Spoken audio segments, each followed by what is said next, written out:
This park is incredibly beautiful, and it's kind of fascinating to just walk in a place that is basically like a museum that of people who were once here and trying to build something that just fell apart.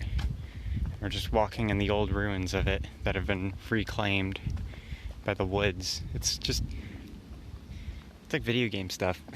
I always liken these hikes to video games because those were my adventures when I was young, and now I'm going around because I figured, hey, I could just do that in real life. So here I am, sharing it with you guys. Here we are at another point in the lock system that maintained the canal. You can see that this part would have been pretty shallow and narrow, so the boats here definitely would not have competed with trains when the railroad system came along. And again, there was not really much to connect to. Foot traffic only, it says, so good thing I didn't drive my car down here. Here, let's start by going down this way. And then there's a sign I see. Let's go right here. Here we are. This is the view down this lock. You can actually, there's some holes where I'm sure there were gates. It's almost a guarantee that there were gates down this way. So there's some more holes. So what would have probably happened here is a series of gates would have been opened and closed so that the water could be brought up to level and raise and lower ships and boats as they rose in level to get to the other part of the Catawba upstream. So right here is the opening of gates, you can see.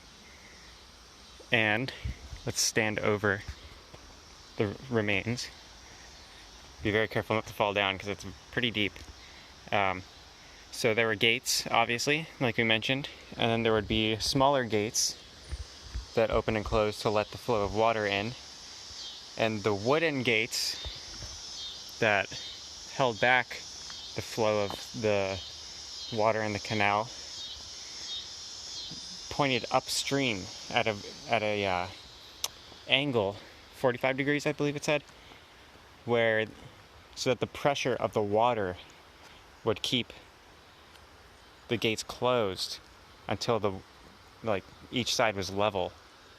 Here's some swivels of the gates that we can see, and here, if we look down this, we can sort of see where there probably was the hinge that opened and closed it. Very interesting how it's designed.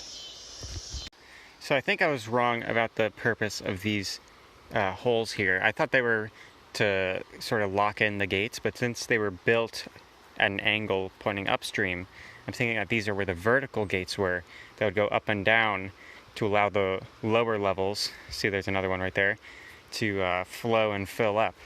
You can see where there probably would have been an anchor for the lifting mechanism.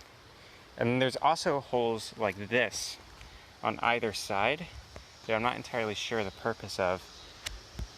Maybe it was to allow air to escape, but I don't know exactly why. There's one on either side. There aren't any on this side here, but I believe there's probably a channel that runs down into that hole where there'd be another gate that would open and close.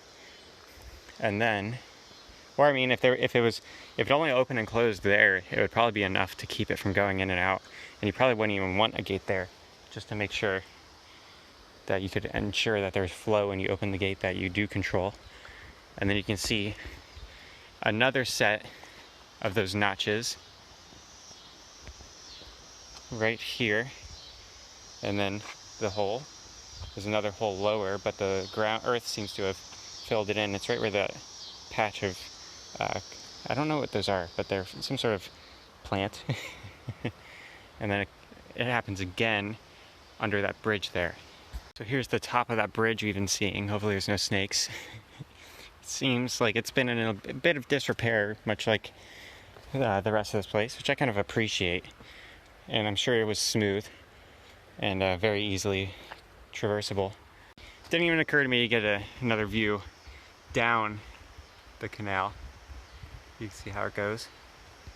There's another series of locks like this one that raise and lower the level. It's at a mile downstream of the... So here's an interesting sign here. I'll let you pause it now so you can read it if you're interested. But we're gonna just give a brief summary. So that bridge that we see here is a part of what was apparently the most traveled road system in colonial America. I believe it said from until 1722. And it was a part of a Native American treaty and a series of governor treaties. Because, yeah, this would have been established long before the establishment of the United States in 1776. So this would have been used by colonists from Georgia up to, I believe it said New York and Pennsylvania, which is quite a long ways to walk. So what we're looking at here is the other side of some locks that we'll be looking at shortly. You can kind of see them right over there. You'll get a better look at it once we get there. But I want to talk about this dam here. It wasn't meant to stop the flow of water along the Catawba, obviously. That would have been a big issue. But instead, right here is where boats would sort of come out of the lock and come back into or come out of the Catawba.